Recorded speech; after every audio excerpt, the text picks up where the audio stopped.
Hello সবাইকে। শীত তো চলেই যাচ্ছে, কোনো পিঠা খাওয়াই হলো না। তো যাই হোক, মার কাছেও যাওয়া হলো না। মার কাছে গেলে তো মজার মজার পিঠা খেতে পারতাম।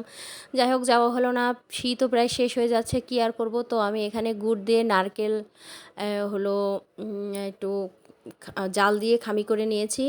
তো পিঠা বানানোর চেষ্টা করছি, দেখা যাক দেখি হয় কিনা। পাটিসাপটা পিঠা এই যে গোলাটা করেছি, একটু চালের গুঁড়া, ময়দা দিয়ে, লবণ, গুড় দিয়ে ভালো করে গোলাটা করে নিয়েছি।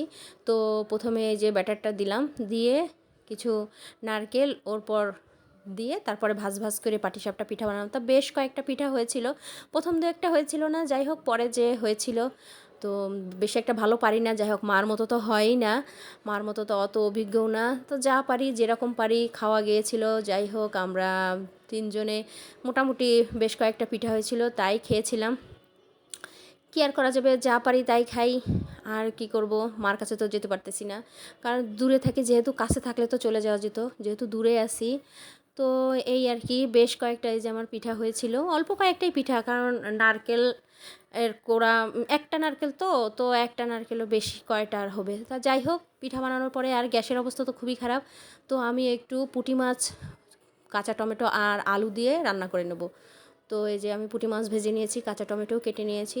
তো আমি আলু আর পেঁয়াজ ভালো করে ভেজে নিচ্ছি। তারপরে কাঁচা টমেটো দিয়ে সব মশলা টশলা দিয়ে ভালো করে কষিয়ে তারপরে মাছগুলো দিয়ে দেবো। এই যে আমার তরকারি ফাইনাল লুক। খেতে খুবই দারুণ হয়েছিল, লোভনীয়। যাই হোক, যাই পারি তাই করলাম। কি আর করা যাবে, যেটুকুই পারি। আর গ্যাস থাকে না বিধায় কিছু করাই হয় না। একেবারেই গ্যাস থাকে না, মানে গ্যাস একদমই, শুধু শুক্রবার বিকালের থেকে একটু গ্যাস আসে, তাছাড়া আর গ্যাস থাকে না। তো ঠিক আছে, টাটা।